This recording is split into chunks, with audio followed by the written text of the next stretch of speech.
2017-1962 ambulance திட்டத்தை தமிழக அரசை ஏற்று நடத்துவதோடு 108 ஆம்புலன்ஸ் தொழிலாளர்களை அரசு ஊழியர்களாக அறிவிக்க வேண்டும். 2.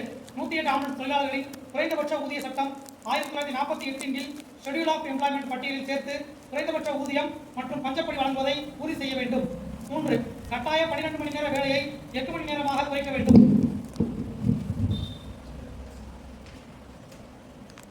4. பிக்ஸ்டு டேர்ம் எம்ப்ளாய்மெண்ட் முறையில் பணிபுரியும் ஊழியர்களை பிக்ஸ்டு டேர்ம் முறையை கைவிட்டு அவர்கள் நிரந்தர ஊழியர்களாக அறிவிக்க வேண்டும். 5. சம வேலைக்கு சம ஊதியம் வழங்கிடு 65 வயது வரை பணி பாதுகாப்பை உறுதி செய்ய வேண்டும். 6. அனைத்து அவுட்சோர்ஸ் ஊழியர்களுக்கும் அரசு மூலம் நேரடியாக மாத சம்பளம் வழங்கப்பட வேண்டும். 7. இந்த தொழிலாளர் நல ஆணையம் வாரியம் அமைக்கப்பட வேண்டும். 8. ஊழியர்கள் பற்றாக்குறையால் நிறுத்தி வைக்கப்பட்டுள்ள 108 ஆம்புலன்ஸ்கள் பொதுமக்கள் சேவைக்காக 24/7 முறையில் இயக்கப்பட வேண்டும். 9.